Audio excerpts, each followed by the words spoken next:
had skill level, and Wilder beat him. He was an undefeated fighter. He was the boogeyman of the heavyweight division. You talking about something totally different than what I'm talking about and what I asked you that you failed to answer. Checkmate. You're done, man.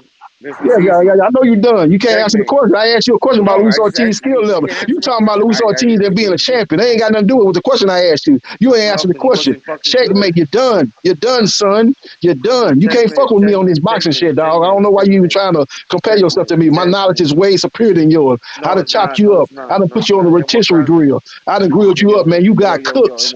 I Wakanda's done real, cooked right? In you. You Wakanda's got real. cooked, man. You can't Wakanda's fuck with real. me with this boxing shit, dog. You can't Wakanda. fuck with Hey, me.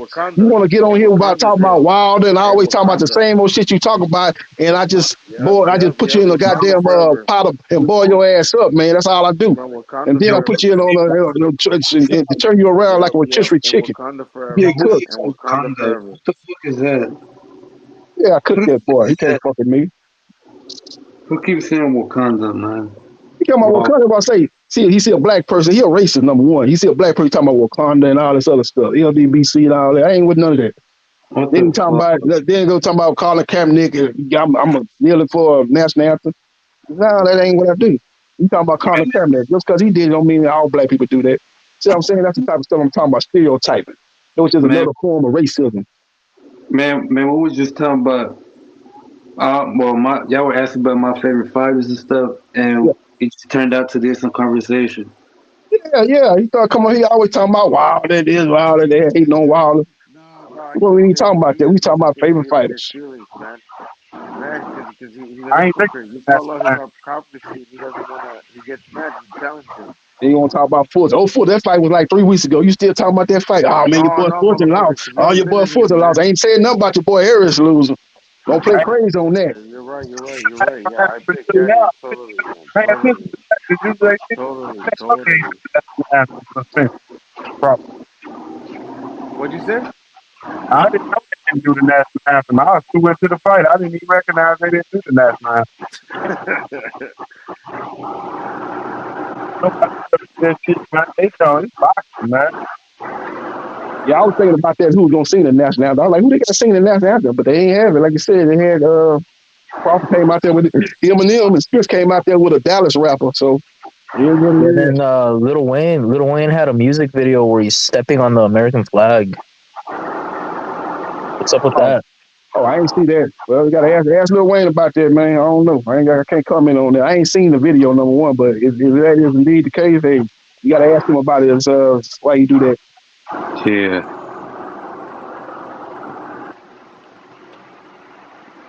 Hey, that motherfucker step on. That's why they call it America, because you get to do shit like that. Land free. Kneel at the game. That's America, see? Ain't that what they fought for? That's what they died for, ain't it? So they could do, so Yeah. they could perform fun. And Colin Kaepernick, man, what he was doing was he wasn't disrespecting the flag. He was trying to bring attention to police profiling, the criminal justice system that need to be reformed. Racist cops. Killing unarmed black men, black and brown men out here in these streets. That's what he was talking about. He wasn't actually disrespecting the flag. A lot of the U.S. servicemen felt that he did that, but that wasn't what he was doing. But again, that's Colin Kaepernick that was doing that. That ain't got nothing to do with that. But Never got to play again, did he, JP? huh? He never got to play again. Oh yeah, he got blackballed, no doubt. He got blackballed. Those 32, 33 white owners, they blackballed him. So America ain't free just by my case. They can get rid of your ass if they want to. Yep. They got free. They ain't free. They free till they want to lock your ass up. Yep. Yeah, but give up. Listen, we followed them. Yeah. Yeah. You kind of breaking up there, Mastermind. You kind of breaking up a little bit. It sounds like he's driving or something. Mm-hmm.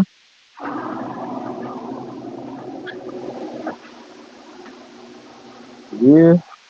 Yeah, just mute yourself, Mastermind. If you're not gonna talk, if you're just gonna drive, focus on your driving and mute yourself.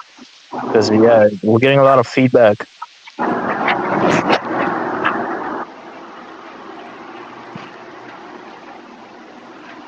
Yeah, but they got some good fights coming up this Saturday. You got a good double hitter going on. You got the AJ card, which kind of fell off a little bit. The white got dropped.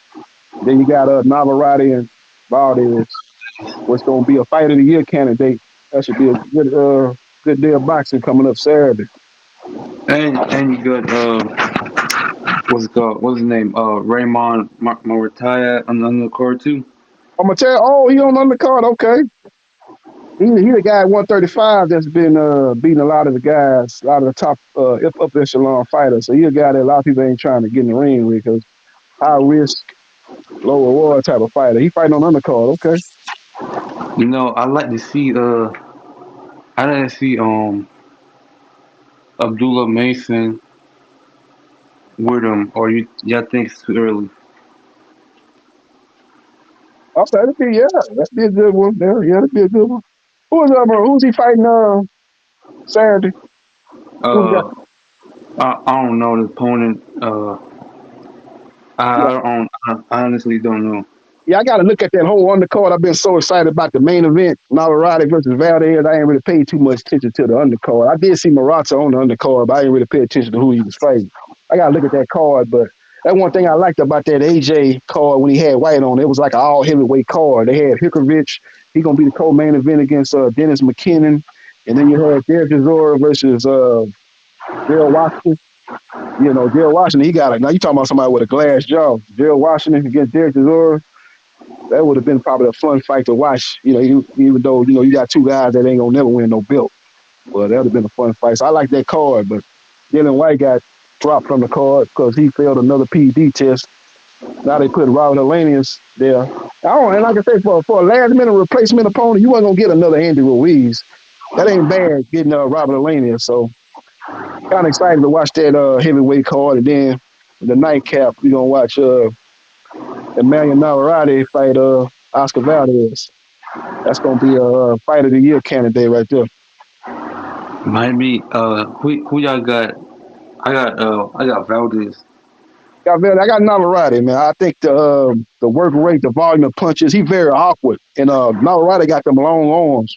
He got a real long reach. So when you think you out of punching range, you really ain't out of punching range. He can hit you with a lot of shots that you don't expect. And he throws punches from awkward positions. So I just think if Oscar Valdez don't knock him down a couple of times or knock him out, I have a hard time seeing him beat Navarrete over a 12-round span because Navarrete is just so active. He throws so many punches per round. Throw way more punches per round than Oscar Valdez, who's looking to set up his big shots and who's looking to basically counter. So it's gonna be interesting. I like Navarrete work rate though to win the fight. Yeah, I just I don't know. I think I see a stoppage by Valdez. I think the referee's gonna come in where he's taking too much punishment. Uh, yeah, but I seen the odds and stuff for the Valdez fight, and I'm like, I swear I just seen it like a month ago or something like that, where Navarrete was the favorite, right? But now I just seen it a couple hours ago, and I see Valdez. You know, he's the favorite now. Yeah, he definitely got the power advantage. If he catch him with one of them shots, man, he definitely can knock out Navarrete. Navarrete coming up from 126, coming up to 130. But he got that type of frame that he should be able to put on the weight with no problem. He got like a wiry frame, so he feel like he had that type of frame where he might be able to move up to 135, before his career is over. Navarrete. It's gonna be a good fight. Yeah, definitely. I like to see the winner of that fight versus Oshaki Foster or what's that the dude with the IBF belt, British dude. Yeah, I know you're talking about. I can't. Yeah, I know you're talking about. Yeah, the one who got that spectacular knockout, right? Mm-hmm. Yeah, I know you're talking about. Yeah, him. Or ain't Hector Garcia the WBA champion still? Yeah, he's still a WBA 130-pound champion. Yeah, I think he got a purse bid. I think he got a fight coming. I think he got a mandatory he got to take care of coming up. But Oshaki Foster, he's in a purse bid with Rocky Fernandez. So that fight's going to first bid, and it's going to be for the belt that Oshaki won when he beat Ray Vargas. So he get through that fight, and then maybe take on the winner of Valdez versus All right. It's gonna be tough though, because those two fighters are with Top Rank, and O'Shaquie Foster is with the PBC, and that fight is not big enough for them two to come together and do some kind of joint fight. So it'll probably have to be one of those fighters going over there. Maybe probably O'Shaquie will probably have to go over there to the ESPN fight. Yeah, let's see. I don't know who the fuck. I think I just seen that the Rocky dude. Supposedly O'Shaquie's gonna fight. Yeah, I think O'Shaquie's gonna beat him easy. I don't know Rocky.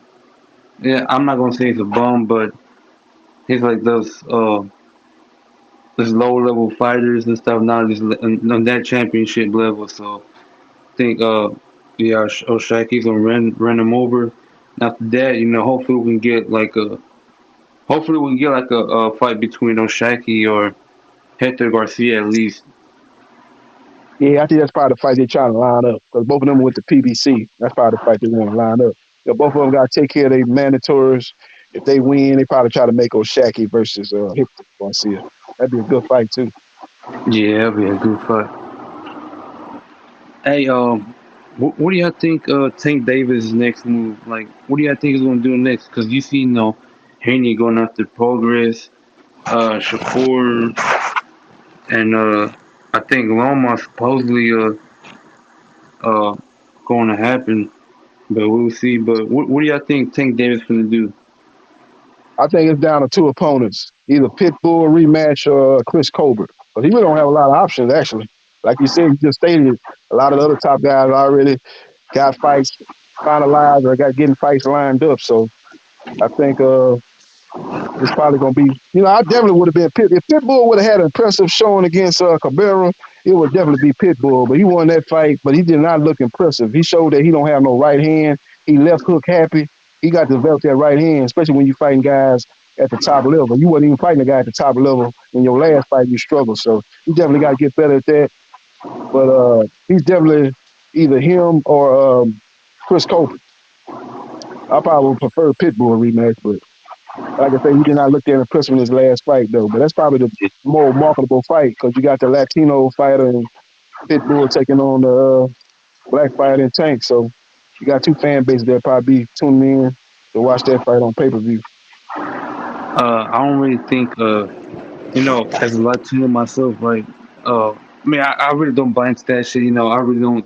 I would be saying like, oh, I'm Mexican and shit. Everywhere I go. I'm not disrespecting nothing like that. Like, I'm not shaming nothing like that. But I'm just, I categorically say to myself like, as an American, right?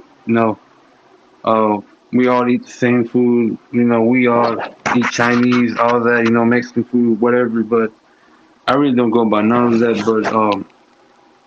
But I don't think honestly Pitbull got too many fans and stuff. So, but I won't be surprised if Tank Davis gets him next. Right.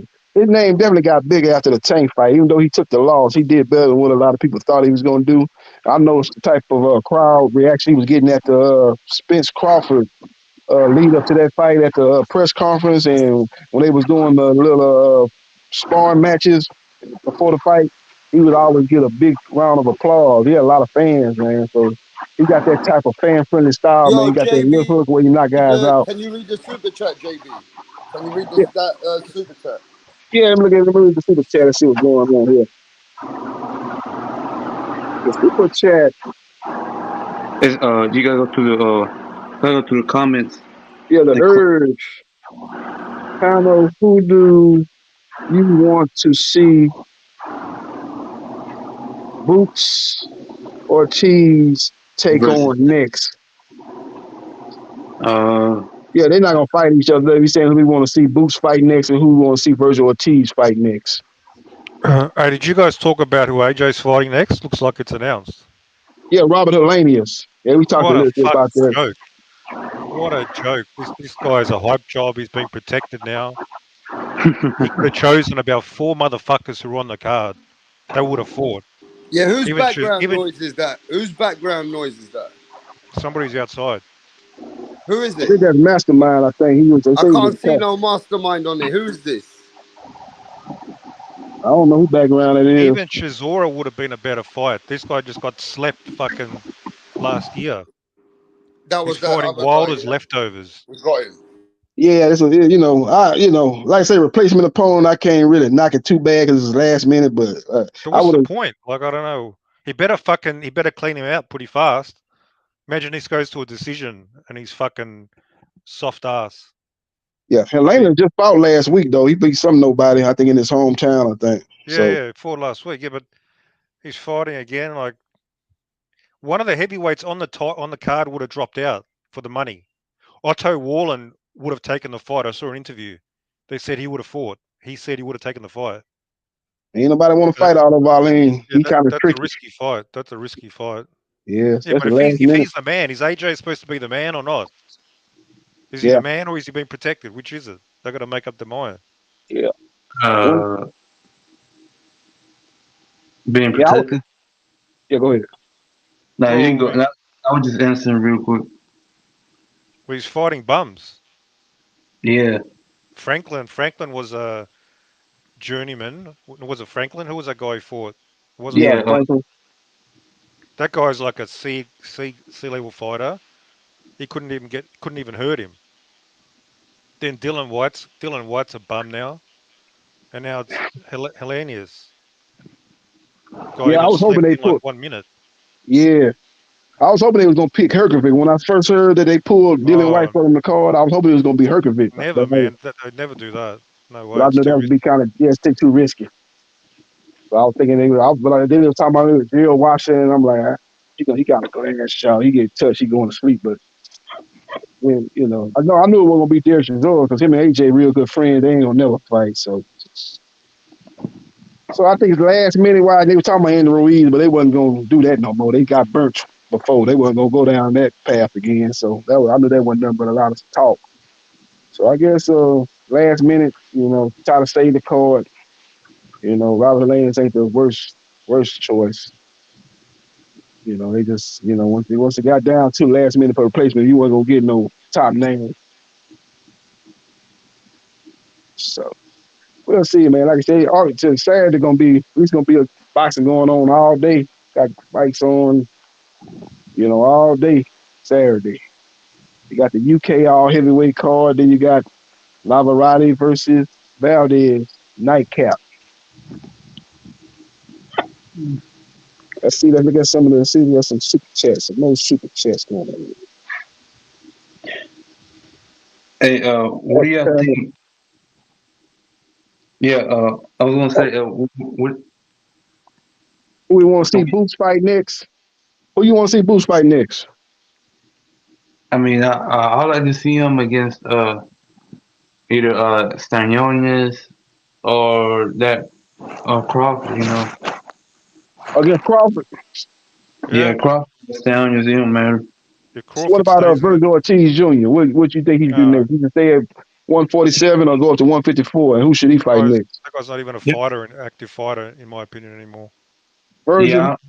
Yeah, me too. I don't even think if he's coming back but if he's coming back, he's definitely fighting at 154. Maybe against a Patrick Chisora. I think he's with Golden Boy. That probably be a fight they can make in house at 154. Be his debut.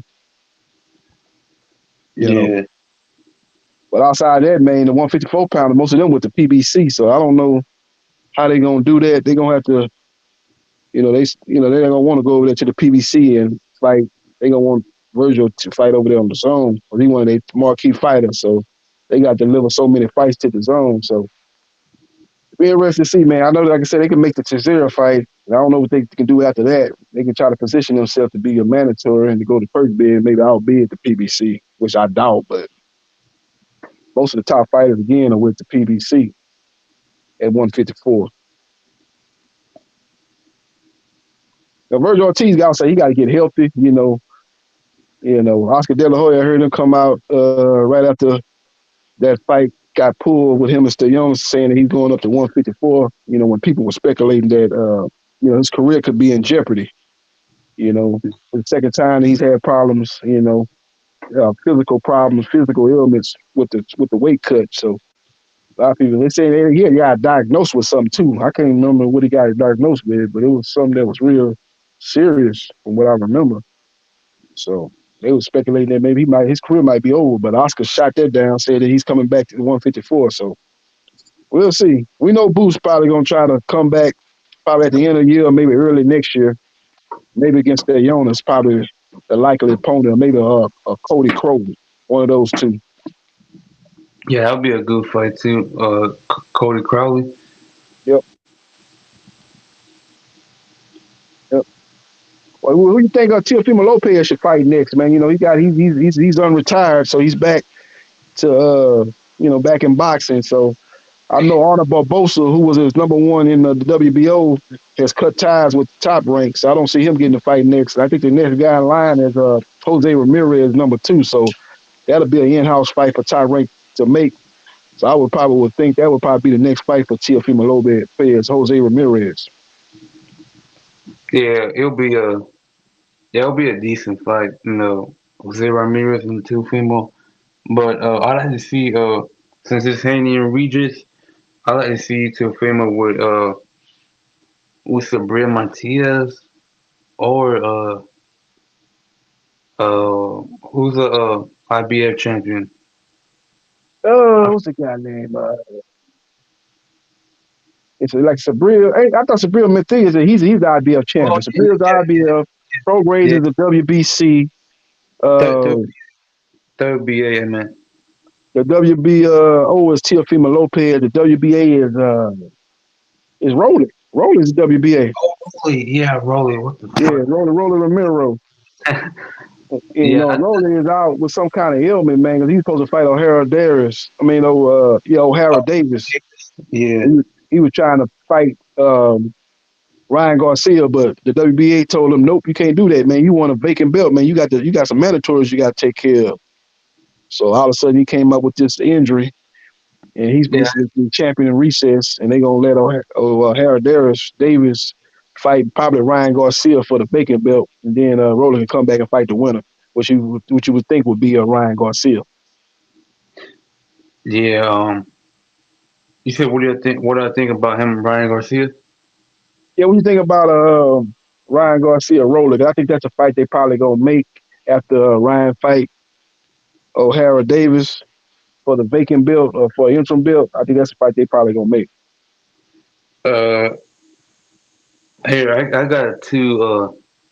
There's my two things on. I mean it's a good fight, right? The ball coming out. Rolly came out with like the spaces and performance and stuff. It wasn't really not good at all. Ryan came out with a stoppage and stuff, lost.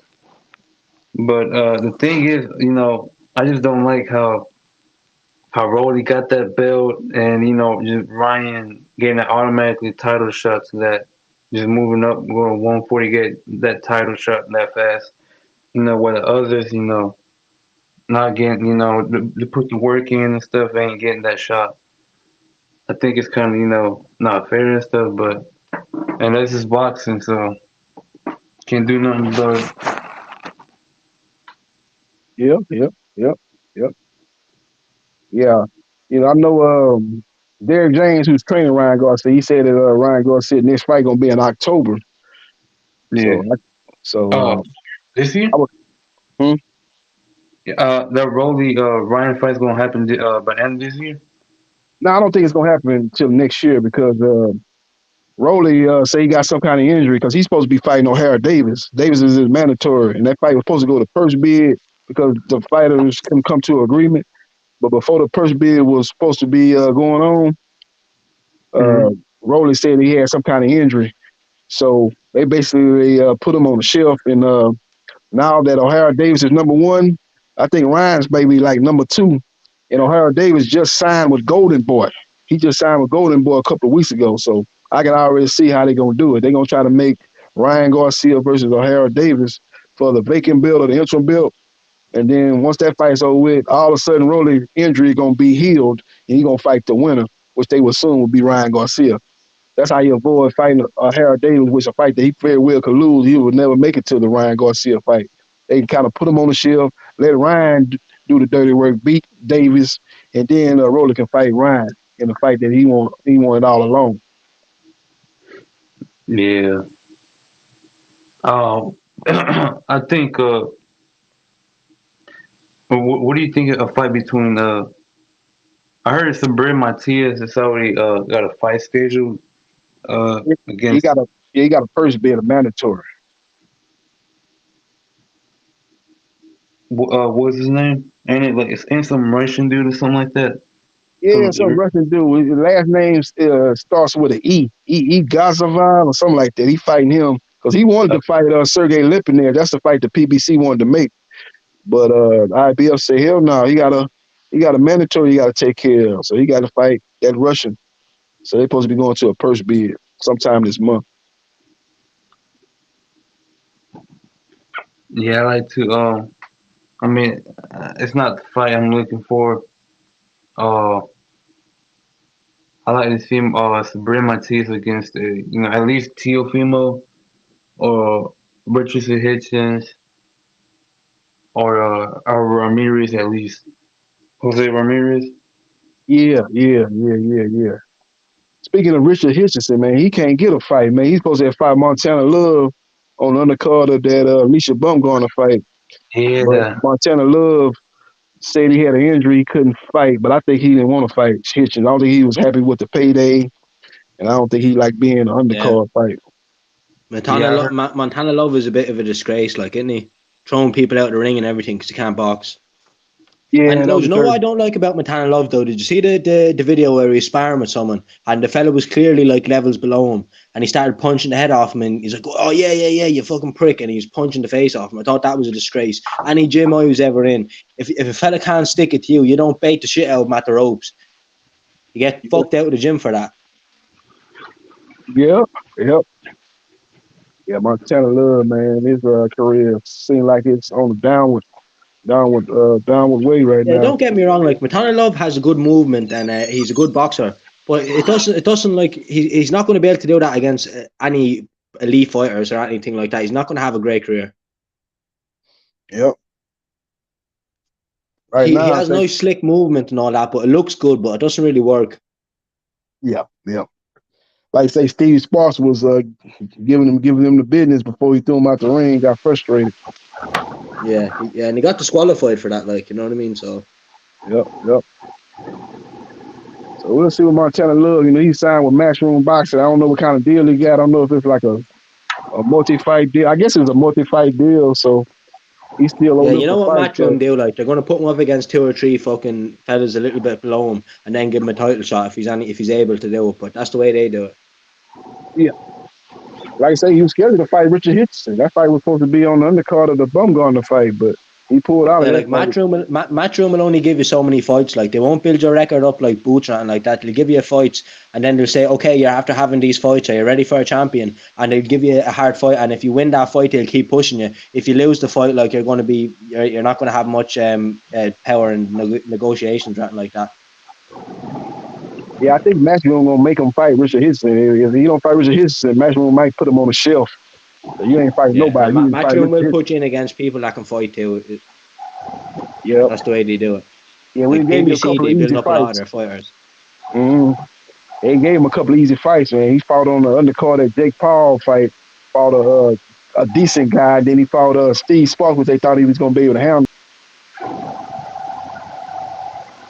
And you got to fight somebody legitimate. We know that you ain't really elite level, so we got to get you in there with a top name opponent. Yeah, like when I first started watching Montana Love a couple of years ago, I said, this fella's a pretty good boxer and all that. But then when I started seeing him fight people that are throwing bullets back at him, he's not the best. Like he's only average. Yeah.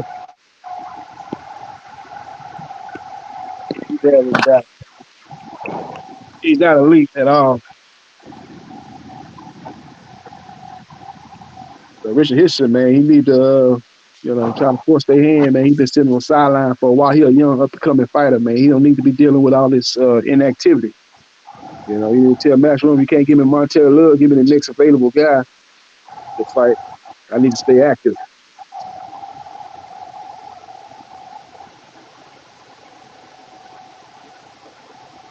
Hey, what do y'all think of that Benavidez and Andre fight? I think it's a good fight. I think it's a fight that can go either way. Benavidez. I want to see Benavidez versus Morel, but Morel is undeserving, so I don't know. Yeah, me too. Yeah, I wish we could get that Morel fight, but I mean it's whatever, you know. Andre Morel, you know, it don't matter. Yeah, and Canelo should have fought Benavidez by now. Like, he should have fought Benavidez and then done the Charlo fight if he wanted to do that. But the way he's moving is a bit sketchy. He's still a great fighter, but he's doing sketchy movements. Yeah, you know, I mean, you different. I mean, anybody who's not, you know, a fanboy or nothing like that, who's a real fan, can see through it. Like, you can see what Canelo's clearly doing. But I mean, it is what it is. I mean, you can't. Yeah, but at this stage of his career, I don't really care because he's already after solidifying himself as an all-time great. Like, Canelo is an all-time great, and anything he does now, he better be careful that he doesn't lose. But he can fight who he wants, you know. But the thing is, if he's going to do that, he should give up the belts, though. Exactly. Give up the belts or retire. Yeah, no, but that Benavidez fight is going to happen next after Charlo. Like, Charlo's going to be a warm-up fight for him. He's going to bait Charlo around the ring. Nah, I think after Jermell, he's gonna go after Jamal, and they're gonna try to sell that. Nah. Because Jamal is going to get crippled by fucking Plant. No, I don't think that fight is happening. Caleb Plant and Jamal. Oh, of course that fight's going to happen. He's after slapping them now, and that's going to be a big promotion. I mean, that's an easy fight to make right now because he's just after slapping the shit out of him. Yeah, Boy, do you think Mel would fucking beat Plant or not? Yeah, fucking Jamal would beat Plant. You said, do I think if Jamal can beat Plant? Yeah.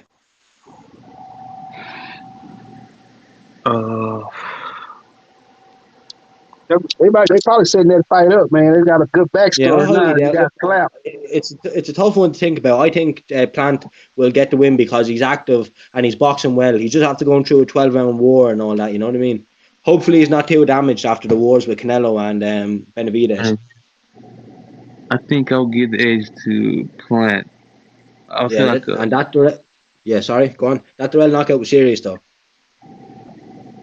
I think I'll give Plant like a 55-45 type of chance. In favor of Plant. I give him a 55-45 over Charlo.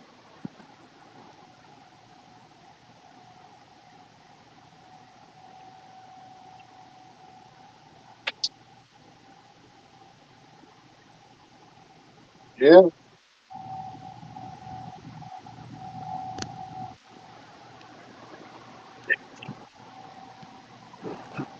They say Morel gonna fight some guy. They talking about Morel gonna fight, man. They say a guy that's not a top name, but hope it ain't Jose Ugutaki.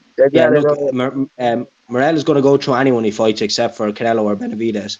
He's a good talent. Like the way he's not. I know he knocked out a can and all that, but you can see the way he fights. He's a fucking machine at 175 or 168. I mean.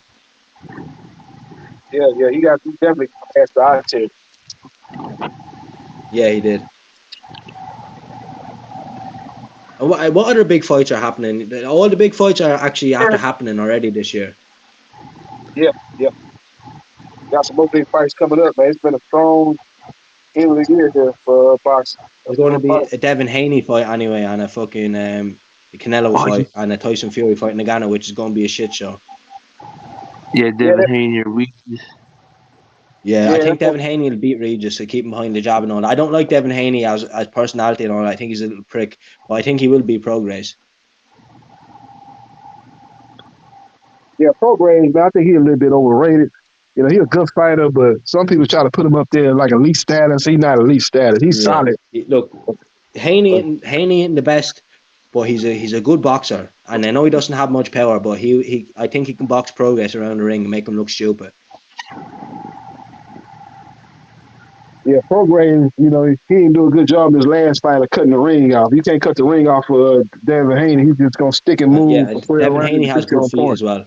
Like Lomachenko was one of the best fighters, and he gave it to him a good go. Loma probably edged the fight, but it was a good close fight. And Progress isn't on that level. The Teo fight now, that's a different story. Teo was a good boxer. Oh yeah, Haney versus Teo. Yeah, Haney versus Teo, yeah. That would be a tough fight. That's definitely 50-50. The Haney Progress fight is 70-30 Haney, so. Yeah, I actually think A lot that of Haney fight is a bad stylistic matchup for Teo, man. I would pick Haney to beat Teo, man, because you saw Teo had problems with Sandor Martin. He had a problem with boxers, guys that can move, stick and move, and defensive type of fighters. I think he would have problems with that Be style Haney interesting to see brings. anyway. Yeah. He's much more favorable fighting those aggressive fighters. Come forward fighters, that's much more a style that he can deal with. Teofimo Lopez, who's a precision counterpuncher. So that's why I think the fight that they probably gonna make next is the Jose Ramirez fight. That's another good style for Teofimo to face off with.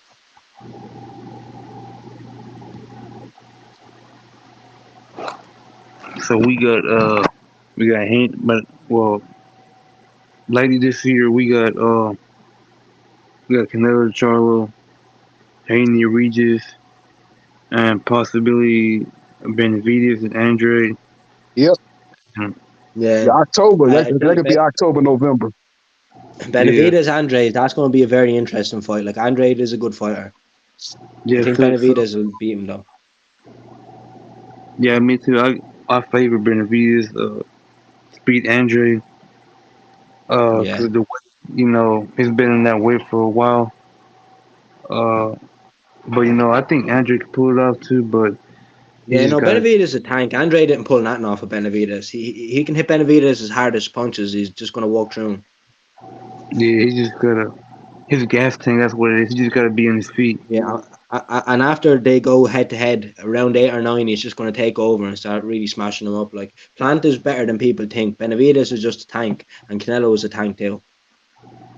Yeah, we're gonna boil. Well, I think it's a lot of variables in that fight. Like I said, it's gonna boil down to does Andre have enough power? He can't hurt Benavidez, but he got to get Benavidez respect. If he don't got enough to get Benavidez respect, he'll start walking him down. But for what I've seen with Andre, he got decent power.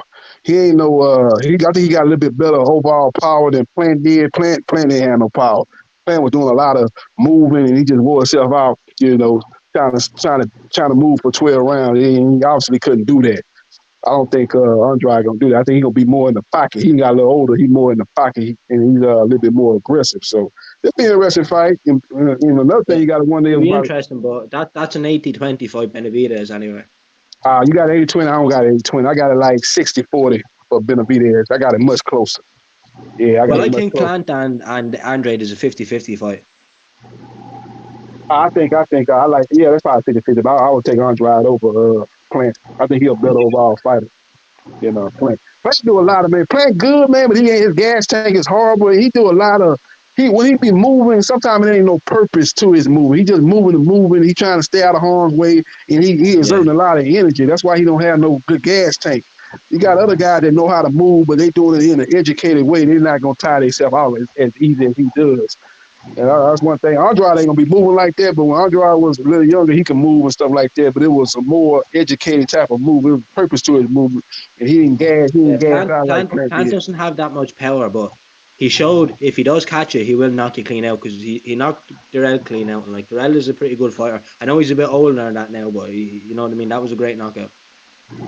He caught him with a shot. He caught him with a shot he didn't see. When you catch somebody with a shot he didn't see. And you know what was worse? He put dirt on his grave, then he shoveled dirt on him. Like, you know what I mean? He totally fucking done him in. Yeah, he caught him with a shot he don't see, but I don't look at Plant as no guy with no lot of power. He got decent power. I actually think Andrade got more power. He's probably not. He's literally number 3 in the division. It's Canelo, Benavidez, and Plant is number 3. Like Billy Joe Saunders was a good fighter, man. Canelo just broke him up though. That's what Canelo was a serious fighter at 168. Yeah, he beat Billy Joe Saunders. Yeah, he's better than Billy Joe Saunders, but Billy Joe Saunders was hella inactive. That's Billy Joe Saunders' problem. Callum Smith as well. One fight once a year. Smith is going to give Benavidez, or not a fucking the Russian fella. What's his name again? I can't think of his name. Beterbiev. He's going to give Beterbiev a serious fight, I'd say. Beterbiev will beat him though, but You So know, you class. believe Callum Smith good, huh? You rate Callum Smith. I don't rate Callum Smith. I don't No, think I he's don't that think good. he's like I don't rate him. He's a decent fighter. Like Yeah, I don't Yeah, really like a he, lot Callum of people. When Smith. Canelo knocks, same thing happens with Crawford. When they beat a fighter, everyone starts calling him trash and all that.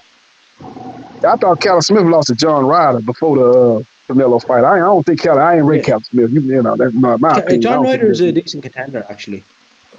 Yeah, okay. You say, but I guess for Yeah, he's decent. 168, Like, yeah, and he's decent and durable. Like, he all right. Canelo But hit like him I with said, good he all shots right. in He that all right. fight. Yeah, you know, 168 pound ain't it's top heavy. You know, I usually put him in the top 6 or 7 because it's top heavy 168. But John Yeah, yeah. Ryder, he's solid, but he ain't nothing special about him. Yeah, like when fucking when Crawford fought that Avanesian fella, like he was number 6 as well. There's no harm fighting a contender in between a fight, like once they're in the top 10 or something like that. Yeah, he was number 6 in the WBO. Yeah, adversary. He was number 6 in the WBO. Yeah, Yeah, yeah. He beat who he beat? Doc Kelly. Beat Kelly.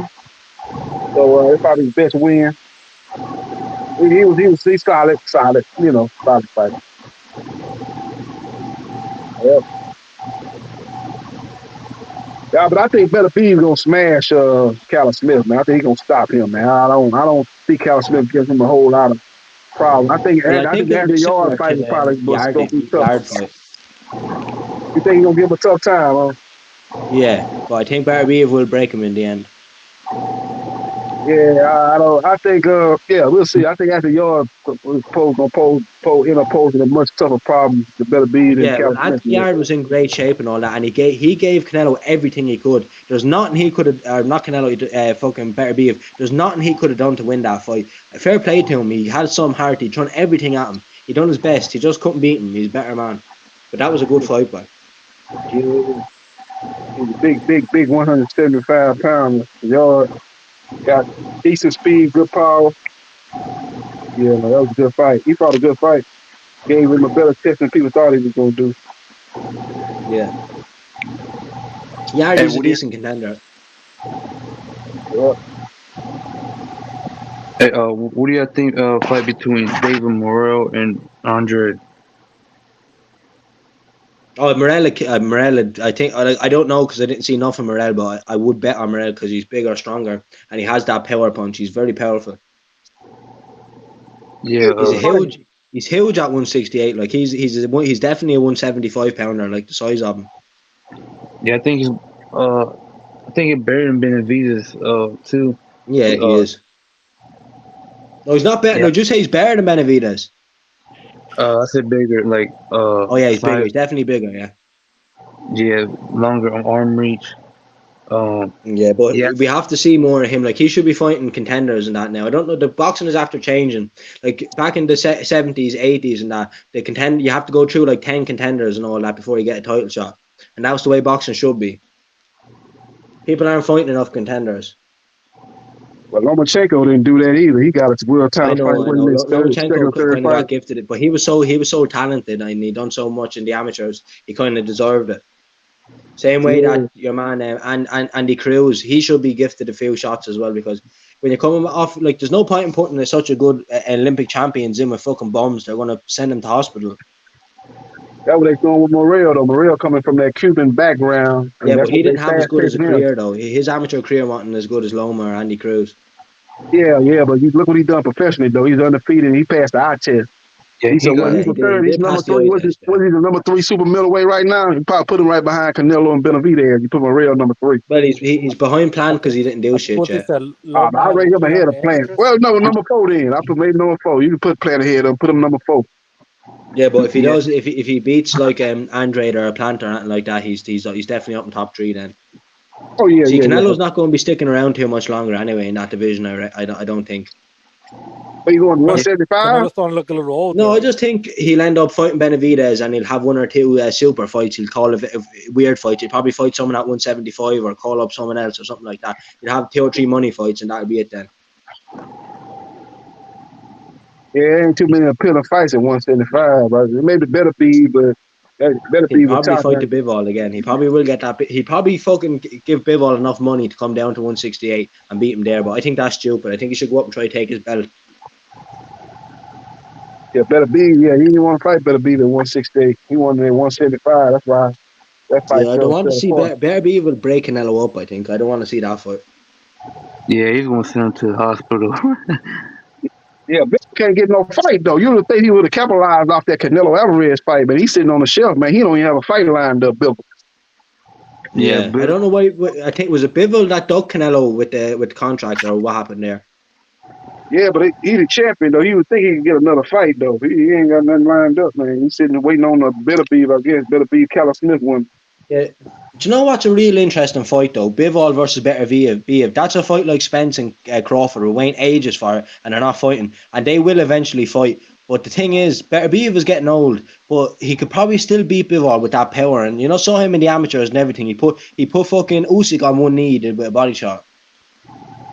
I think what it is when people fight Canelo, you know, he bring that bag, so these guys are waiting for the payday. Yeah, I think to me David Morrell is the most dangerous in 168. Because of his power, you know, his how he boxes and stuff. I think he got the best footwork in that division. The way he does the angles and stuff, it's just, and he's fast too. Yeah, I think Morrell. I think he just they fast tracked him because they fast tracked him. The reason he got the WBA belt is because I think he had beat some dude in the top 10 or something like that. Uh, Lennox Allen. That's the dude he beat for the title, for the regular title.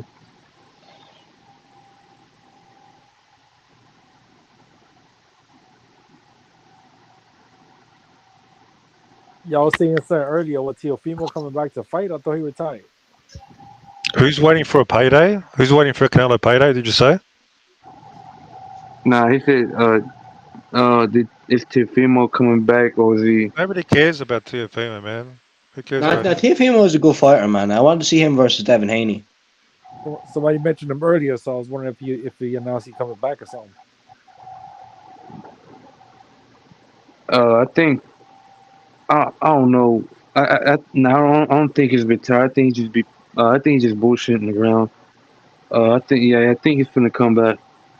I don't think Of he's course he's going to retired. come back. He's in his prime. There's no way. Why would he retire in his prime? And he's had to take him one loss off. He's had to take one loss off Cambosis. So he needs to do a bit more to be like if he wants to be an all-time great, he has to do a lot more than what he's after doing. Yeah. I just think him like the twin Charlo. I think these guys they just got like mental stuff going on, yeah. Yeah, the big Charlo is a bit of a hype job. Little Charlo was a great fighter, but he's going to have to get broke the same way Kell Brook did, and he's going to come back half of what he was.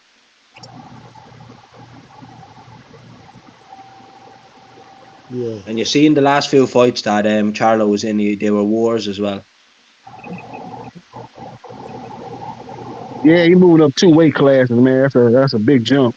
Fighting a guy at 168, fighting a guy that's not the same fighter he was, in my opinion, a couple years ago, but still a top level fighter. So it's gonna be tough for JERMELL to win. Yeah, but the thing is, his power is still there, and he knows how to throw a punch. Like, and he'll definitely put Charlo down with a body shot or a head shot or something. Like Charlo's he's not used to getting hit by them kind of heavy punches from 168 pounders. You know what I mean? He's a junior middleweight, like 154. He's small, like, but I'm not saying he's smaller. Like, he's big, but he's not used to the power. So That's the thing. That's what fighting him? Why do you think Canelo's fighting him? Because he's a warm up for Benavidez. A warm up. What was John Ryder? Yeah, that was a warm up. What was 40-year-old Triple G? What was 40-year-old Triple G? That was another warm up as well, but he was only after getting his hand fixed. How many does he need? Does he need like 10 warm ups? I thought he's a great fighter. What happened to that bullshit? He is a great fighter. No, he doesn't need to do anything more in his career. He's already an all-time great. So why does he need all these warm ups? Because he's still, look, he's moving a bit mad at the moment, right? A lot of people do want to see the Charlo fight.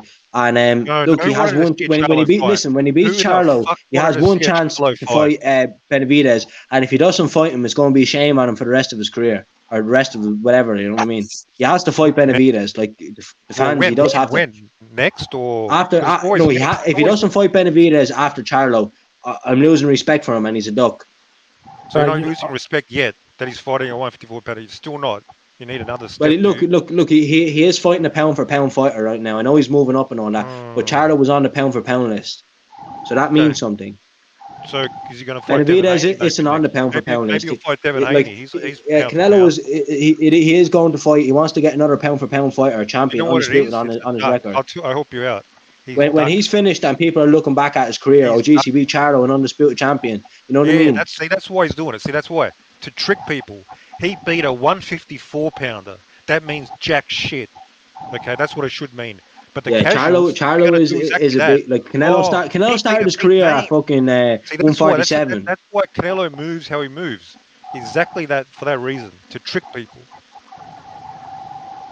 Yeah, well, look, Canelo started off. What? I don't give a fuck where he started off. He's fighting. He fought a 175.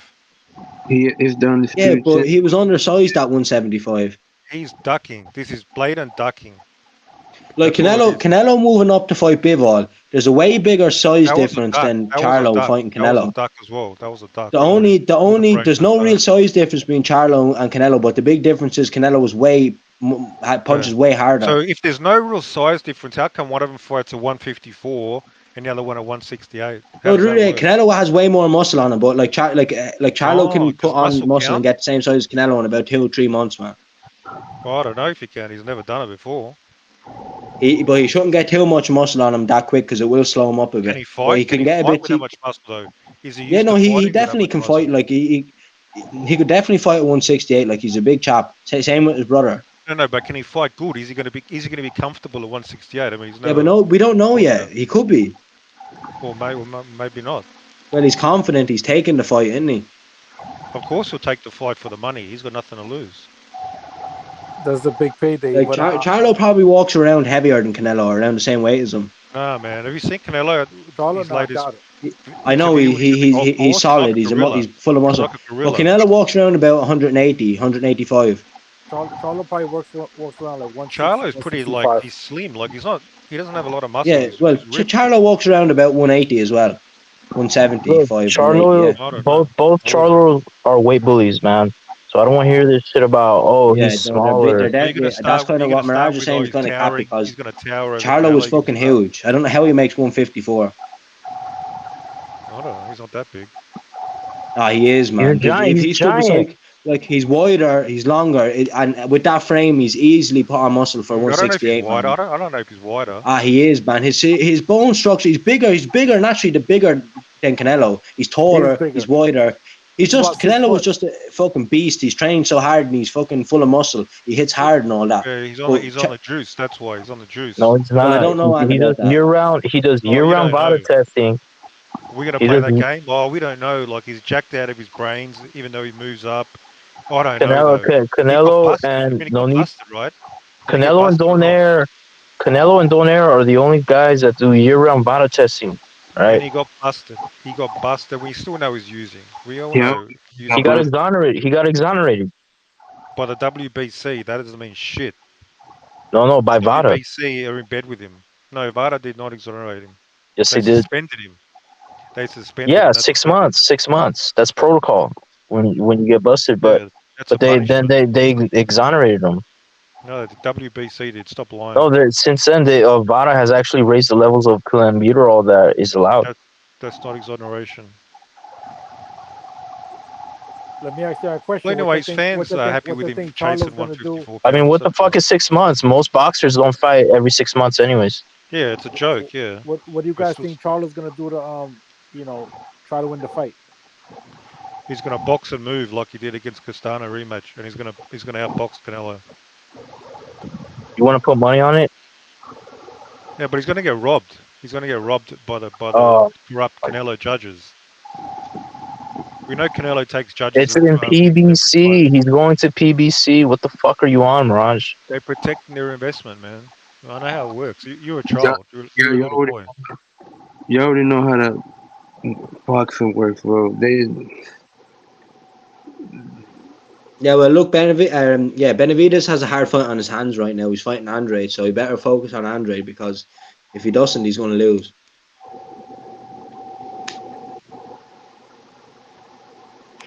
That's gonna be a real interesting fight. I see Canelo Yeah, it pulling is it an out though. interesting fight. Yeah, Benavidez will probably break him. Oh, you talking about the Benavidez fight? Yeah, that's a good one too. That's But confirmed. like, he's not moving. Benavidez is moving pretty good. Like he's fighting Plant now. He's fighting Andrade, and then when Canelo beats Charlo, hopefully he gets that fight. But he's been a little cheeky cunt. That's why I don't think Canelo gave him the money fight. No, it'll happen. It'll happen. Is the Andre Benavidez confirmed? No, not yet, but they are working on it. Okay. I don't think Canelo probably fights Benavidez being that he's getting older. Yeah. I don't believe it either. Hey, hold up real quick. Hey, Ultraistic, the one in the comments, hop on the panel, bitch. You talk all that shit in the comments, but don't hop on the panel. Hey, y'all can go ahead. Yeah, I think the fact that he's getting older, I don't think he's gonna risk fighting Benavidez later in his career. Yeah, me neither. I don't think he's flying in.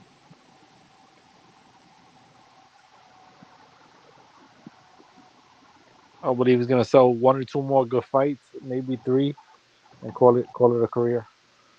He's gonna fight. Yeah, and it's a fucking good career too. Like he's up there with Pacquiao, fucking Mayweather, all of them. Yeah, man.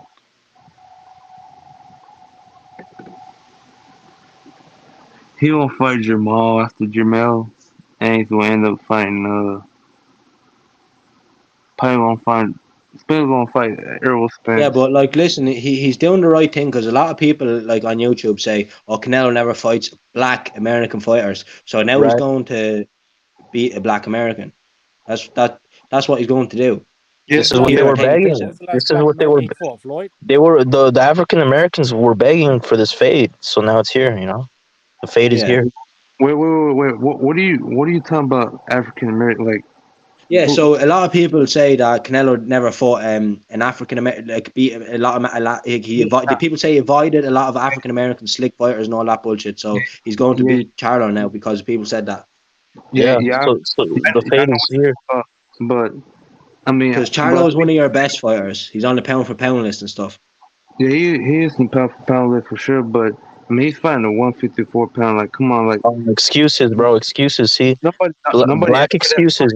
Black excuses, I'm bro. not even black. I'm not even black. The fuck. The fuck. I'm not even black. That's the funny part. But You look black on your profile picture, that's or just a you, picture. Look, or you look, just, it or doesn't you matter just if want you're to, black, white, you green, or just want to whatever. be, What I'm saying, you the point just I want was to saying be. is, people were trying to take the piss out of Canelo. Oh, you never beat slick American fighters. Now he's going to beat one of the best black American fighters. Fair play to him.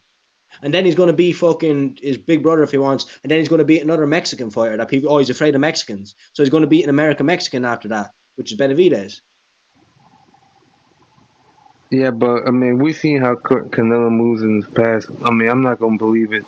So I mean, it's like Tank Davis. I mean, we see Like Canelo Are was you a real seriously? Mexican, Are you real seriously hype and shit. comparing? Are you seriously comparing Tank Davis to Canelo? You casual? You fucking casual? Who Canelo's said a that? first ballot Hall of Famer. This fucker up here that wants to be black with his black Yeah, profile picture. fucking Tank Davis didn't do shit, man, in his career. Hall of Famer, bro. Hall of Famer. Canelo is a first ballot Hall of Famer. Tank is not, bro. Tank is a piece of shit. Tank isn't even a Hall of Famer yet. He didn't do enough to be in the Hall. No, you're right. He ain't.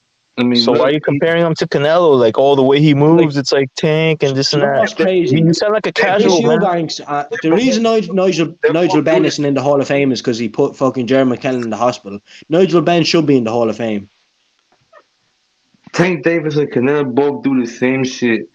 Put rehydration clauses, catch weights, pick certain fighters and gets away with it. I mean, look, they both. Canelo was getting all this shit the way he's moving. Tank is trying to move worse than Canelo, and he didn't do anything to deserve that kind of Like, he has no say, but he's going around like he runs boxing, and he fought nobody, absolutely nobody. Fucking Pitbull, right? A lot of people like him. He's a stationary. He's a fucking heavy bag on legs, is what he is. Yeah, but hey, look, watch.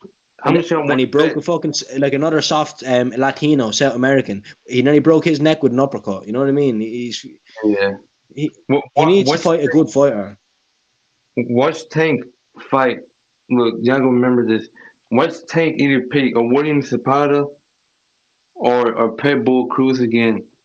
Watch, he's gonna pick either of those two. He's not fighting a Yeah, Shakur. that's bullshit, isn't it? Like, he's not fighting a Frank Martin, Shakur. Yeah, he's definitely not fighting. Yeah, well, fuck Frank Martin. He should fight Shakur. Like that. Like everybody. Why don't we get the fights we want to see? Like these fucking bitch ass back foots. You know what I mean? It's because their fans don't hold them to any standards, but they hold Canelo to like incredible standards. You know. Yeah, you talking about box fans? We're nobody talking about. I don't know what you're talking about. But are you even a fan of the sport, or are you just a fan of Canelo? Let's be honest. I'm a fan of the fucking sport. If you really love boxing, wouldn't you criticize Canelo what he's doing? Hell no, he's doing he's giving me everything I want. Yeah, well, listen, I support boxing too, but where I'm from, Canelo is we all support Canelo. Tyson Fury, Canelo, you know. But like, I'm a fan of all boxers. Canelo, you guys wanted him to cross the street to the PBC, fight these black guys because you said he's afraid of black guys. Okay, he's gonna fuck up these black guys, and then he's gonna fuck up Benavidez. I'm then not you're trying gonna to be a call troll around, but like in a lot of chats and fucking YouTube, people say, "Oh, he never bet a slick American boxer and all that shit," which he did do in the past, but he's going to do it again, and he's going to put a stamp on it this time, I'd say.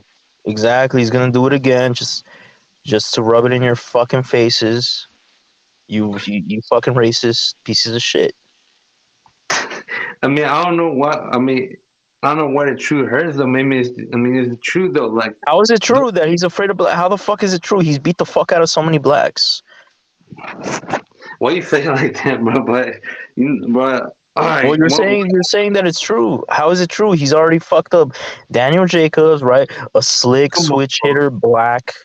Fucking Trout, right? Southpaw, slick, black. He checks all the boxes that supposedly that's who he's afraid of. A slick, undefeated champion, black guy who's slick, Southpaw. Makabu is a slick black fighter. Are you putting Makabu? Oh, is he fighting Makabu? No. Okay, why the fuck are you bringing up Makabu then? You jackass. You keep saying black, but you don't say American. I mean, you keep saying like, you know, I'm getting confused, but I know what you want. But come on, but No, you don't. You don't know shit. That's your problem. You're just talking out of your ass. You're a casual. You're a casual. You listen to LDBC narratives. That's your problem. Nah, I don't listen to LDBC narratives. That's why you want to be black. That's why you got a black face on your profile picture. But that's a whole meme. That's a whole meme post. You worship the LDBC. It's obvious. Bro, I don't even worship them, man. I ain't got time to be on YouTube all day. But be honest.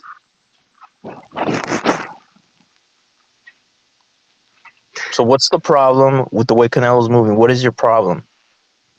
Just look, bro. I just can't wait to retire the sport. You know, we just keep the sport going. He's holding the belts hostage. Look what he did to Haney. Like they about to make him the Reese's champion, some shit like that. And he's coming up. He's coming up to fight Regis. And he said that after Regis coming back down to 135 for Shakur. But some reason, WBC. So what is a recess champion? Do you know what that is? Defendant, he's not undisputed no more at 135. So I guess that WBC belt gonna be vacant now. Let Shakur and probably Loma fight for it. Okay, but what does that have to do with Canelo? Because you're criticizing the way Canelo moves. I'm just saying, like, I don't get it. Look how can Canelo get to hold all these belts, but he's not defending them against He defended his undisputed set twice already. against who? John Ryder. So when it's beneficial, so when it's against John Ryder, you know, oh, he got to defend it. But He was a mandatory. how long has Benavidez been there? Well, he's lost his belt a couple times. No, don't bring none of that shit. What do you mean don't bring it up? It's a fact. That's not Canelo's fault. Canelo would have already fucked him up. And then people would have said he was cherry picking a guy who was not in his prime yet. This fight's happening at the right time. And you guys are still gonna shit on. You guys are still gonna shit on it when he fucks up Benavidez. You're gonna say, "Oh, Benavidez wasn't really Mexican, anyways. He was Ecuadorian and this and that." Hold on. First of all, I'll never be out here saying, "Oh, Benavidez, he's Mexican and shit." Canelo, I put Benavidez. I don't really be saying none of that shit. I just recognize Benavidez an American fighter. Fights for the United States. So, he trains here. So, I don't really be saying all that extra shit. But okay, so what are these narratives that Canelo haters are spewing, that he's afraid of blacks, he's afraid of Mexicans? It's bullshit, bro. He turned pro in Mexico. How the fuck is he afraid of Mexicans? Come on, bro. It's all bullshit. It's all bullshit, and you're feeding into it. You're fighting in Mexico, bro. Come on. What do you mean, come on? He was 15 fucking years old fighting grown-ass Mexican men, bro. What the fuck do you mean, come on? Bro, let Canelo would have started his career in here, bro. He would have had some... I don't even think he would have made it where he is at right now, let's be honest. Whoa. Okay. So at 15 years old, you cannot turn pro at 15 years old here in this country. Do you know that? It's illegal. Hold in up, Mexico. real quick. Did you know Canelo had a jaw like in some cab driver named I don't know his name, but he had a jaw against some cab driver over there. Just imagine Canelo fought here in amateurs. Just imagine. Yeah, how old was Canelo? Well, now you bring up the age excuse. Okay, so you want a kid to fight an elite level boxer? Is that what you're saying? So what you saying that Canelo was fighting elite level boxers in Mexico? Look, man, you're putting all kinds of crazy fucking standards on Canelo. Like, oh, look at this cab driver. Okay, but how old was Canelo when he fought him? 15. Okay, so you want a 15-year-old kid to fight what? For a championship party? Bro, there's grown... What are you talking about, bro? What the fuck are you on? Haney was 16, 17, fighting over there, just beating up dudes over there. And come on, don't bring... I know more... Bro, that ain't no excuse. You're not making no sense. You're not making sense whatsoever. Canelo just... He's Canelo not what? He's not what Devin Haney should have lost to Lomachenko. We all saw him lose to Lomachenko. That was a huge robbery. You're over here praising that fucking bullshit because you're LDBC. Bro, I don't even be on YouTube. I don't even got time for all that shit. You're on here. You're on here. You've been on here. I'm on my work break, and I've been coming and going, and you're still here. So obviously you got the time, motherfucker. You're not doing shit. You're not doing shit with your life. You're not going anywhere in life, bro. You probably don't even have a fucking job. You fucking welfare piece of shit. Fucking food stamp faggot. Hey, FaceTime me right now. Drop your thing. You say you drop your cash. What? FaceTime you? Why do you want to see my face? No, I don't give a fuck about you. Yeah, you want me to show you some rent? No, I ain't gonna say nothing. You got it. Nah, I am broke. I'm broke. Yeah, you fucking... Yeah. You probably don't even have a job. You got all the time in the world. You got all the time in the world. What are these excuses? Oh, I don't be on YouTube like that. You're on YouTube more than me, fool. I still live in my buddy's basement. You know, I've been working in McDonald's for years ever since. Now the truth comes out. Now the truth comes out. You know, I've been working in McDonald's ever since a freshman in high school. You know, I still live in the basement. You know, I'm still trying to make that. You already know. Got So no you girl do have yet. a job. So you do. So I'm sorry. You do have a job. You work at McDonald's. That was my bad. That was my bad. Yep. I work at McDonald's again. Part time. Part time. Full time. Full time. Okay. Getting paid like $8.50 an hour. Oh damn, they're underpaying you, bro. Hell yeah. Should ask them for a raise. How long you been there? I've been there since I was a freshman. When I was a freshman in high school, so that's like 8, 9 years now. Oh shit, you should be a manager right now. You should be running that franchise right now. Yeah, but you know, it is what it is. What happened, bro? What happened? Why can't you get promoted? Why can't you move up the ranks? Is it the white man? Is it the white man holding you back, or what? Nah. Nah, not really. You know, I really, you know, I told him, you know, I'm really fine where I'm at. I think all that manager shit, you know, it's too much for me. So I'll be fine where I'm at right now. All right, man. All right. I mean, as long as you're comfortable with your lifestyle, shit. Yeah. Where the fuck do you work, scientist? You probably work at fucking Taco Bell, you little fucking bitch. Huh? No, I don't. Go make me a fucking taco. Shut the fuck up. How about that? Go Okay, roll one up. well, Go roll one up. tacos are good, bro. Everybody loves tacos. I don't know what So you Australian do work cuisine is there. like because there's So no you, Australian. we only There's got no one dog shit Australian. Taco Bell in the whole city, man, because it's shit.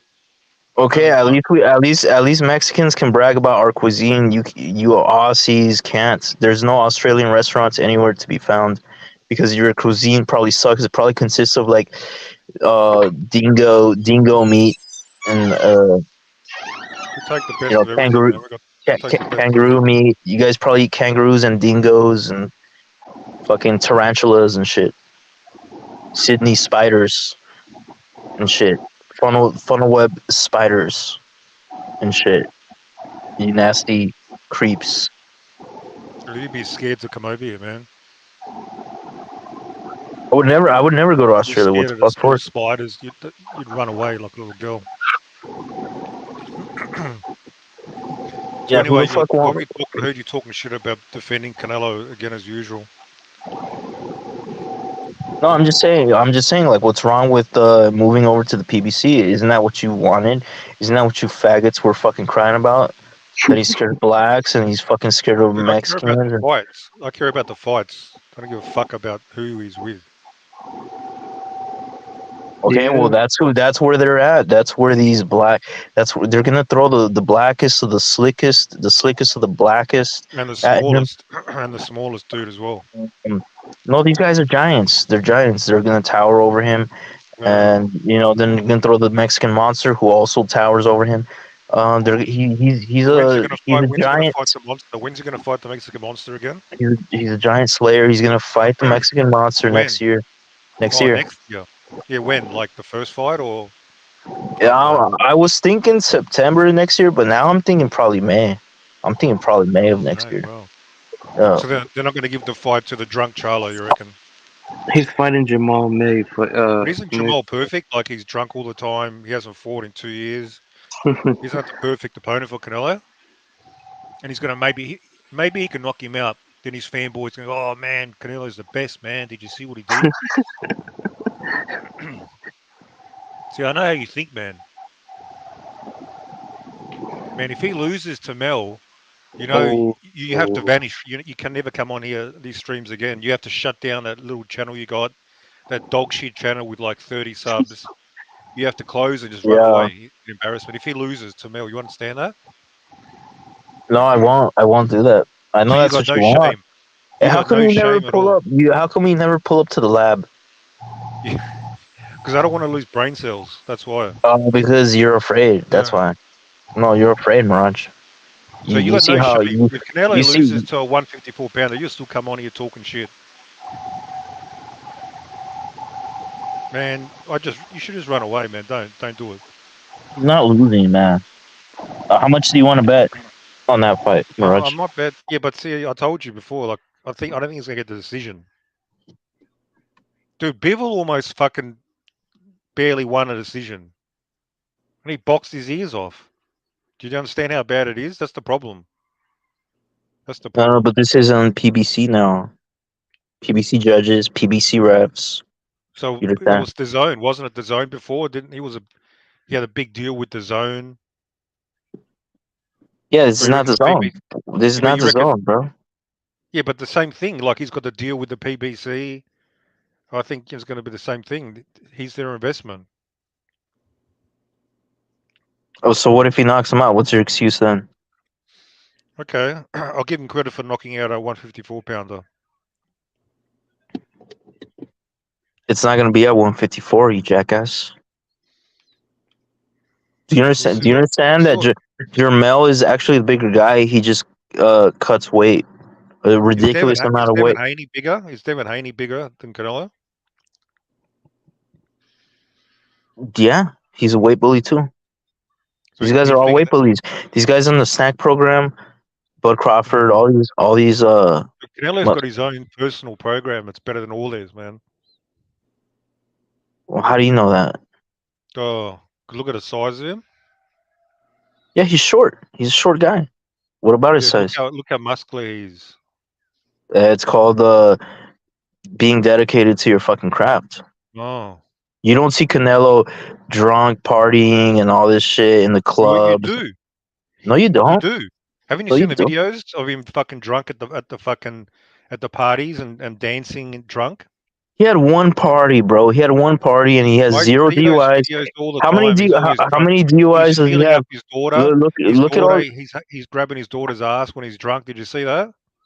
He grabbed his own daughter's ass. Yeah, man. He's drinking No, and his hands are bro. all over his back, all over her back. Creepy, man. That's how Okay, drunk her he is. back or her ass? Be clear. I don't know, man. No, It was all over her. no. It was all over her. He's all over her No. like he's like You're she's some over chick that here he's picking up. talking about some creepy ass shit, bro. He was Don't blame just me. Blame Canelo. That's no. not my fault. There's nothing wrong with the father being affectionate with his daughter, bro. And you're taking it the wrong way because you're a fucking pedophile, He's fucking got his creep, bro. hands all over her, man. No, Go look at the like videos. There's okay, videos was out it? there. We'll post a fucking link. I bet you there was nothing. Canelo does not strike me as a pedophile. You do though. You do. Because You he's so creep. drunk, man. He's so Look. drunk. He doesn't know what he's doing. No, he's That's the not a people you drunk. He's support. not a drunk. He's That's the not a people fucking you drunk. support, man. He is. He's drunk always. Haven't you seen the videos, man? See, this is how delusional you are. I've seen lots of videos. He's drunk. He's dancing like an idiot, jumping up and down. See, you're not educated like I am, man. That's your problem. No, you just run. You let your imagination run wild, bro. With these pedophilia type of thoughts, and you need help, Mirage. You really do. Seek help. I need help for what Canelo does. Okay. No. Like, how come nobody has ever said this before? This is just the way you look at it. Like when he gives his daughter a hug, you It's not think, a hug, oh, man. you think he's trying to rape her or something. I don't know, man. I don't know what he's doing. I mean, his daughter look uncomfortable. You can tell by her expression. Yeah, man. I zoomed in. See, this guy's seen it, man. Wait, what? I seen. Look, I was in this Mexican restaurant, and they seemed like they showed it in the TV. They showed like in the news. It was like video clip of Canelo dancing with his daughter supposedly, right? But I was hearing other people too in the restaurant. They were talking about like in Spanish to him that it's kind of they don't look right. Like you can tell by his daughter's face, she felt uncomfortable, and you can tell Canelo is drunk as fuck. There you go, man. What do you have to Nah, say now, boxing peanut? nah. I mean, I would have to see the video. I would have to see the video. I'm not gonna jump to conclusions.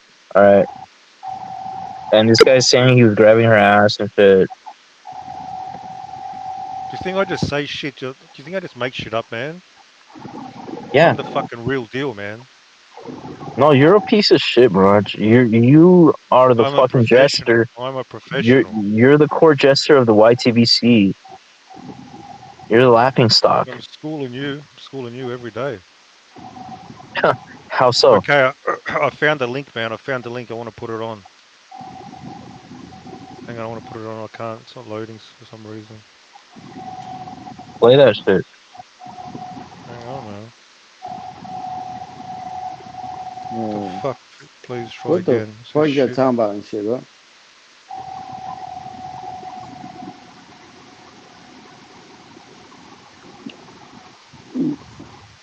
Hello? What the fuck you talking Fucking about? working. Canelo like touching Canelo It's a Canelo YouTube touching short. Maybe that's why. Yeah, the rapist Canelo. Yep. Okay, I posted it. I posted it in What a the chat. fuck is going on? So you guys are saying I Canelo's a posted it in the rapist? chat. I posted it in the chat. There you go. Go have a look. You guys are insane, bro. You guys are fucking insane. That's Canelo all over his daughter, man. You can't show it on your. No, it's not coming up. It won't. It's not loading the URL. Don't know why. Because it's a short. It's a YouTube short. It's not like a full thing. Well, if I click on it, it's gonna take me out of the Oh, stream of the panel. I'll try to find another one. Fucking garbage YouTube shorts. See the chat is saying that no, he's not grabbing her ass, bro. You are imagining sick thoughts. You are a sick fuck, Mirage. Doesn't matter. yeah. It doesn't need to be. Moran the Mirage the Moran shit. Yeah, you're imagining shit, bro. You're fucking imagining creepy shit. You're a fucking weirdo creep. You should not be allowed anywhere near children, bro. Seriously. Yeah, you should be Doesn't need to be around her ass to be creepy, man. No, that's the way you look at. That's all in your fucking head. You're You a can be all Canelo over. You hater. can be all over a chick without You're grabbing her on her a ass. Canelo hater, bro. And shit. You're a bitch ass nigga and shit. Okay? That's what you are and shit. That's what you are, bro. You're a bitch ass nigga. Mirage the moron and shit. That's your name and shit. Moron and shit. Moron and stuff, man. You're a bitch Yep. ass nigga, dog. Man, fuck you, bro. You know what I'm saying? Man, stick to boxing, bro. Stick to boxing shit. Why you want to bring up this bitch ass shit, bro? You're a bitch ass nigga, dog. You know what I'm saying? You're a Yeah, why bitch ass why nigga, would dog. why would you drag You know what I'm Canelo's name saying? through the mud like that? Yeah, you're a Why would bitch you? ass nigga. That's a You're a serious bitch ass nigga, accusation. dog. You know what I'm saying? You're a bitch ass nigga, dog. You're a bitch ass hater, dog. You shit, dog. You're a bitch ass nigga, bro. Bitch ass nigga, dog. Hater, dog. You're a bitch ass nigga, bro. You see, you're a bitch ass nigga, dog. I've been hearing, I've been listening to you all this fucking time, dog. What the fuck, bro? You're a bitch ass hater, dog, and shit. You're a bitch ass hater, bro. Nigga, shit. Shut the fuck up, dog. Six to boxing, shit. You're a bitch ass nigga, dog. Moron's the fucking moron. You're a fucking. Your name is moron, dog. Oh, I'm the man Mirage. around here. Show some No, respect, you're moron, okay? moron. Mirage, a moron. You're a bitch ass hater, bro. Hey, don't take it out on Fuck me. you. I just told you something and you got upset. It's not my Nah, fault, fuck man. you, dog. Nah, Not you're a my bitch fault. ass nigga. You're a hater, bro. Get the fuck on, bro. Moron. Hey, moron. And more, you got something else to fucking bring up and shit? You got something else to fucking like, oh, Canelo touching his daughter's ass. What the Yeah, he's fuck is that he's shit, probably bro? a faggot. He's probably a Oh, faggot like you a you. fucking faggot, bro. You were looking at fucking little girls' pictures shit and stuff. You probably have little girls' pictures on your fucking phone and shit, bro. What the fuck is that shit, Just your bro? mum. No, I'm yeah, satisfied with your mum. yeah. I got your mom fucking That cheap ass bitch. cheek and shit. Yeah, She's a yeah. cheap I got bitch, your but I'm mom. satisfied. Yeah. Oh yeah. Send me your fucking mom's ass cheek, bitch. And shit. I could jack off to fucking your mom's ass cheek, bitch. Your mom's ass and shit. And your Man, fucking that's it. daughter. And your aunt and shit, bro. So you're into Yeah, old yeah, yeah, women. oh yeah, yeah, yeah, oh yeah, oh yeah, oh yeah. Oh, Canelo grabbing his daughter's ass and shit. What the fuck is that shit, bro? What the fuck is that Well, you shit? should take that up with Canelo, man. You should take it Yeah, up with oh him, yeah. man. I agree. It's Well, yeah, what else pretty you could low, come up, man. bro? That's the lowest shit, bro. I ever heard on this fucking Why is he channel, so bro. drunk? Why is he out That's of the his mind, fucking man? lowest shit. That's the fucking lowest shit, bro. Yeah, so You're a why is he fucking doing it? bitch I ass agree, it nigga. is low. I bet you Yeah, got it is low. Canelo's Why is he fucking doing it? picture, though. Man, fuck you, bro. I bet You're you a got Mexican. Are Canelo's you a picture. Mexican? As a Mexican, Yeah, why are you yeah, you're a supporting a fucking Mexican, guy dog. who does that, Yeah, man? man, fuck you, bro. That's the You lowest shouldn't you can support that, say. man. Moron, Be a real Mirage. Mexican.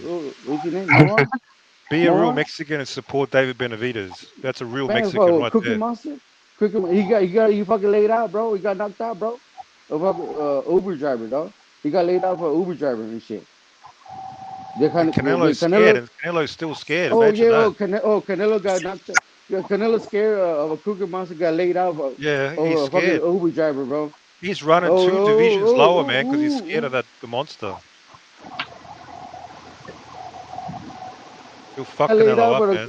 yeah, fuck that shit, bro. He got laid out with a Uber driver, bro. He got laid out by a Uber driver, bro. What the fuck, Dude, shit, you're an dog? Uber driver. I bet you're an Uber driver. Yeah, now what? Yeah, what? Now you've gone quiet. Because I was right. We scared of Cookie Monster and shit. We scared of this monster and shit. Where the nigga at shit right now and shit? Where the nigga at? Nowhere to be found and shit, bro. Nowhere, dog. What the fuck and shit? You still talking the shit? Oh, let's just play the duck song. The duck song. The duck song. The duck. Oh, let's play the duck. Where the motherfucker at right now, nigga? Nowhere to be found and shit, bro. Keep on playing the duck song, bitch. And shit. What's up? There niggas on the fucking three-man hit list and shit. Canelo's on the three-man hit list of PVC and gonna fuck up all the niggas up and shit. So shut the fuck up, bro. And shit, shut the fuck up with this shit, dog.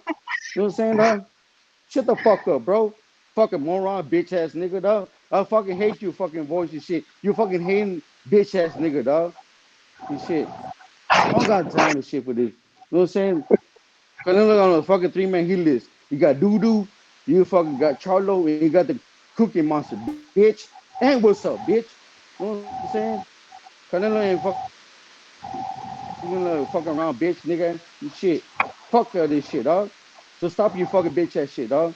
And fuck all this talking about, oh, the fucking narrative. Oh, this shit, bro. Fuck you, bitch. Fucking moron, bitch. Your name is moron from now on, and shit. Moron's the moron. Moron, your fucking name is moron, bitch. Moron, nigga. Change your fucking name to moron. And fucking change your fucking attitude narrative, bitch. Stay the fucking boxing, bitch. Fucking moron, bitch ass nigga.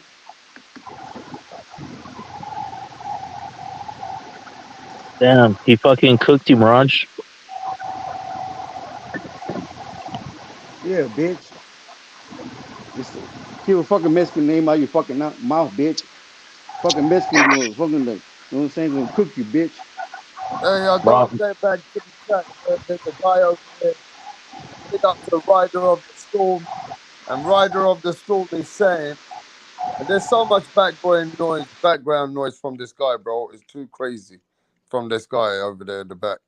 But Rider of the Storm, big up to him. He says, but this is what he's saying though. As a Mexican, I am embarrassed. What does he mean? Yes, embarrassed and shit. Fucking moron. Moron, like, you know what I'm saying? Embarrassed a fucking moron and shit, dog.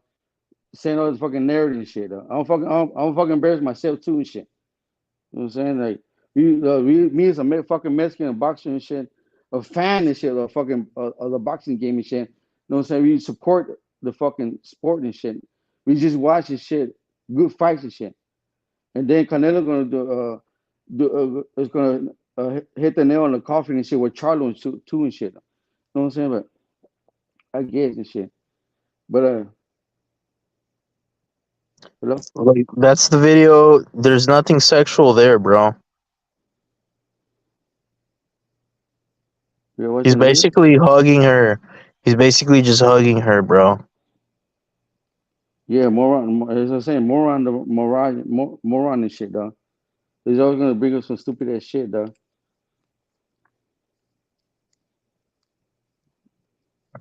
But yeah, he's got some weird fantasies playing in his head, you know, because he's sick in the fucking Oh head. wow, he put the video and shit. Oh wow, he like Southpaw and shit too. He like another fucking Southpaw and shit. Has Canelo and shit. Fucking video and shit all the fucking time and shit, bro. Another fucking Southpaw hating ass motherfucking nigga and shit, dog. Yeah, so like if your mom hugged you, your mom never hugged you, right? Otherwise, you'd be like, "Oh, ew, mom, don't molest me, mom." No, where's the motherfucker at and shit? Where'd he go and shit? Little bitch ass nigga and shit, dog. Moron, hey moron, you still there? Moron, moron, bitch ass nigga, dog. You a bitch ass nigga, fool. Moron. Man, I don't know how you fucking entertain this nigga, boxing sciences, dog and shit. Fuck this nigga, dog and shit. And I don't know how to entertain. I don't know how you entertain this nigga shit, dog. I hear this nigga shit. He always fucking has Canelo in his fucking mouth and shit. Canelo this, Canelo, man, fuck you, bro. Shit, dog. Oh no, I always roast them, man. I just cook them, roast them, deep fry them, fillet them. Nah, but Yeah. me too. I mean, I'm not gonna say a whole hour and shit of this shit. I'll go in, come out and shit, but you know what I'm saying? I'll jump in and shit with it. You know what I'm saying? Don't be fucking saying shit, dog. That this all your fucking mouth, that you ass and shit too. I mean, and shit, bro. I'm a fan of sport and shit. I'm boxing shit. Let's talk boxing shit. Don't be bringing up shit up, bro, and shit. But this motherfucker here and shit, he always fucking hating, dog. Always fucking saying There's shit. Oh, nothing. There's nothing wrong with anything I'm seeing in these videos you're playing, bro. Okay, he's playing golf. Okay. What is oh wrong with? well, oh well. I know you can't drink a beer and shit. I know you can't dance with quinceañera and shit. Mexicans do that shit, bro. You You shit. can't dance. Yeah, you can't dance with your daughter, You know bro. what Like, I'm what saying? the fuck? If you don't Wh- know, fucking moron, it's the Mexican heritage and shit. This nigga is so in love with Mexican shit, Mexican, bro. He love with the our culture, bro. Your nigga he has fucking Mexican all up his fucking ass. It's like BBC and shit, bro. You should make a Mexican big brown cock and shit, bro. And NBC and Mexican brown cock and shit for moron. NBC for moron and shit. Mexican brown cock and shit. And niggas in love with the shit and with the NBC and shit. Mexican brown cock and shit.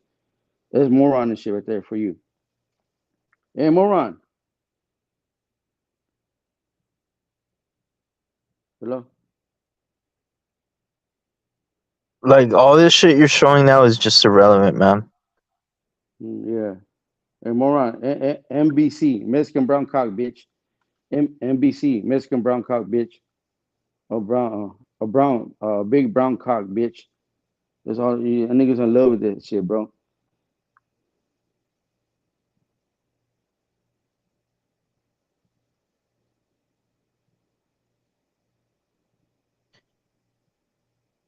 Yeah, man. I don't know. I don't know what to say. It's just crazy how he would interpret that as some sort of like child molestation. There's clearly none of that going on. This guy will No, do man. anything to slander Canelo, anything to throw dirt on his name. And it's because he's a piece of shit. His new name is shit. Moron and shit. Moron and shit. Bitch ass nigga, dog. Shit, bro. You can hear me or not? I feel like No, I can't hear you, bro. You can hear me? No, You can hear me? no. Nah, I'm fucking with you, bro. I can hear you. Shit, man. Everybody went silent and said, "What happened?" And shit. No saying that. What the fuck and shit. I don't know. Mirage is just playing these videos and jacking off to them. Oh shit. I guess and shit, bro. What happened to the panel and shit?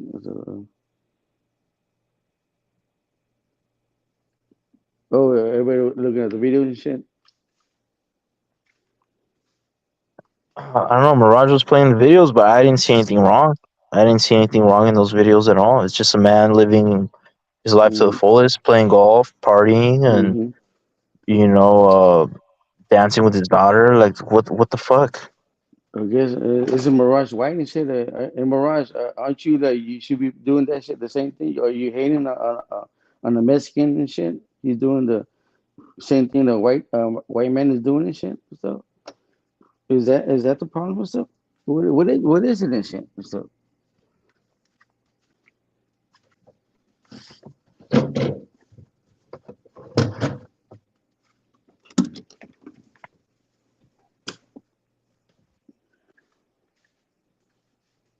they're showing the videos and shit. But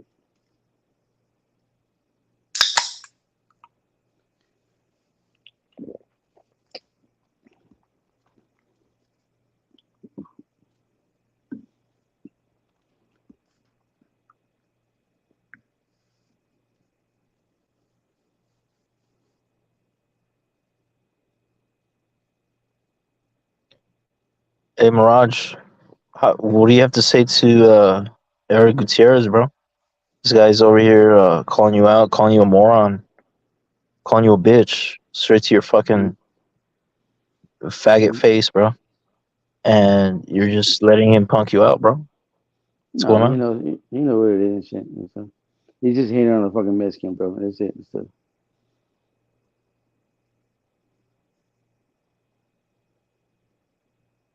Wow, I Mirage. get You have moron, you have no backbone, Mirage. moron. Moron. It Mirage is moron, bro. Mirage the moron and shit. Bitch ass fucking hating ass nigga, dog.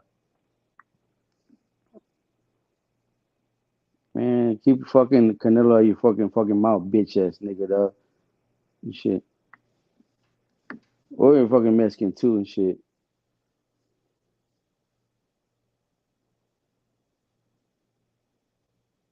Oh, I guess, bro. Boxing scientist. All right, We gotta peace, keep man. it. When we stay on or what? Or what they doing? They watching fucking videos and shit. What? Oh no, I thought you were saying peace or something. I thought. Wait, what was I saying? When we stay on or I the don't know. moron You could watching do videos and shit? you could do what you want, bro. I mean, it's your world, bro. No, moron watching videos and shit. Yeah, he just keeps playing the same videos. Well, I guess and shit. What the fuck, that nigga, dog? He's probably jacking off to that shit like a weirdo. Bitch ass nigga, dog.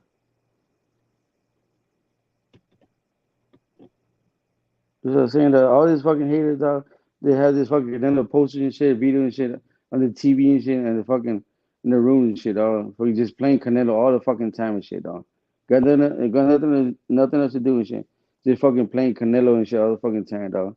Yeah, I said, like what the what's wrong? fuck? Okay, what's wrong with these videos? He's jumping rope. What's wrong with that? What the What's fuck and wrong? shit, What's dog? Teddy? You know what Why I'm is saying? Teddy Atlas? What does Teddy Atlas Yeah. have to do? What the fuck? Like Chile, this is already Mirage. it's another hit. It's another Mirage. hater. Chile is another Mirage. hater too and shit. Yeah, he is. Mirage. What is the point of you playing these videos, bro? What is the point of this shit? Oh now you're gonna play your boyfriend Benavides highlights. Oh wow. Say the Cookie Monster. The Cookie Monster. Oh wow. We scared